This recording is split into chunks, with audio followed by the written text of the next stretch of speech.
Ang sarap talaga sa feeling, yung nagmamadali ka. Tapos ay naabutan mo pa yung paalis na bus. Ay saktong-sakto ay paalis na. Kuya Wade! Kuya! Hi, salamat umabot. Thank you po.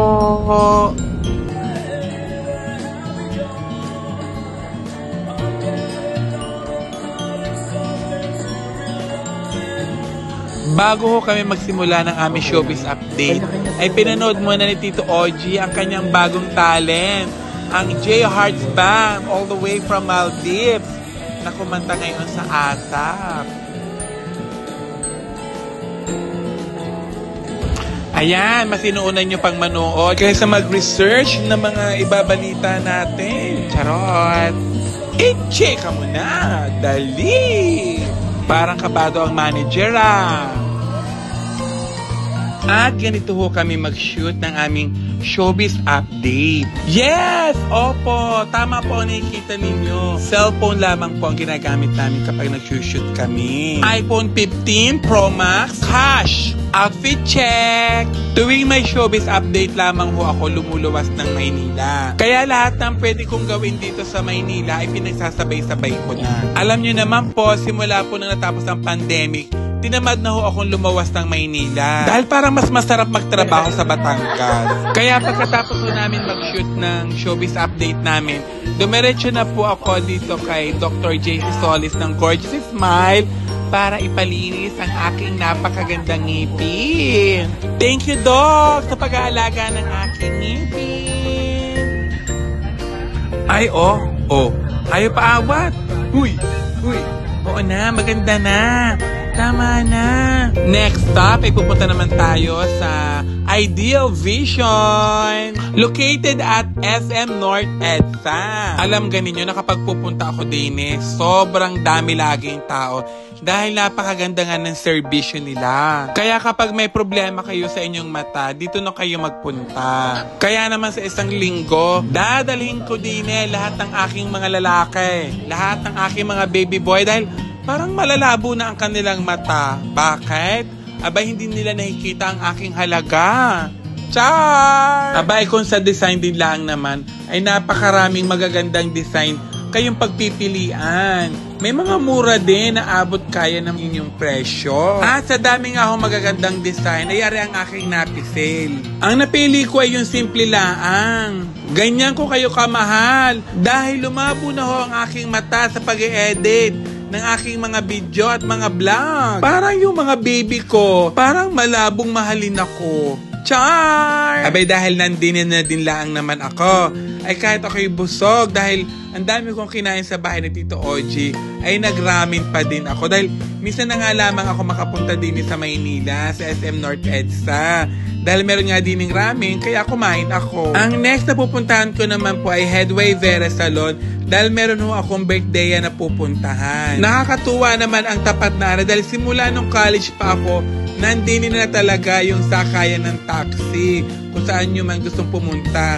Nakakatuwa na hanggang ngayon ay naandoon pa rin iyon. Malamang siguro dahil syempre doon ang labasan ng mga nag-shopping. At naandinin na nga ako sa Headway Vera Salon para i-makeover ang inyong Diyosa. Tingnan nyo naman pati kukoy ang linis. Yes, opo, dahil baka ako ay malate.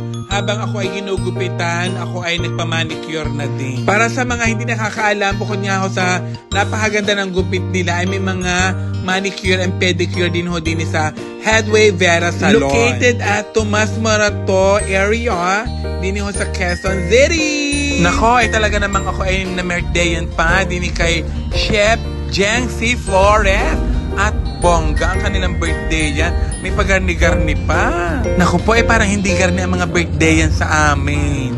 O Diyos, tama na ang pagkukumpara.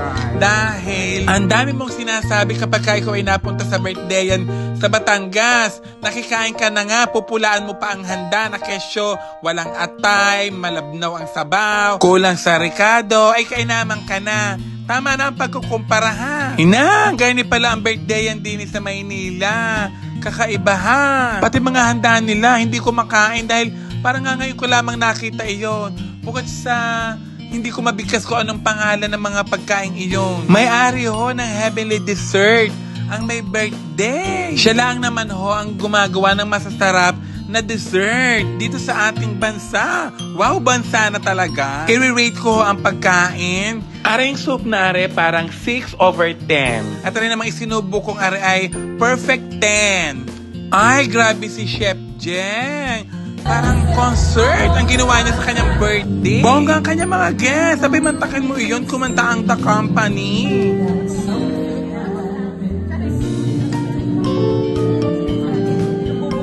Aba naman, syempre, nintay kong kumanta ang kanilang special guest. Walang iba kundi si Nina. Garniho ang dream birthday ko, yung parang may pa-concert.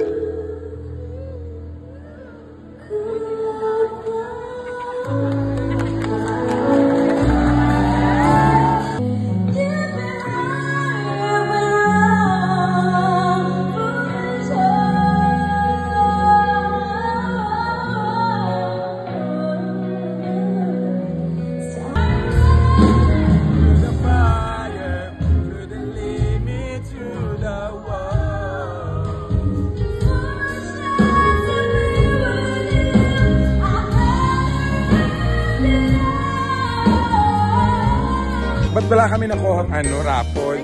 Kaya kami nag-stay. Mayayaman. Nakita mo yung mayayaman, yung umaalis lang, naging driver.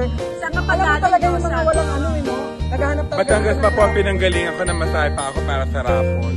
Tapos wala man lamang po ako nakuha. Baka wala na po makiklaim ng mga raffle na to. Baka naman pwedeng ibigay.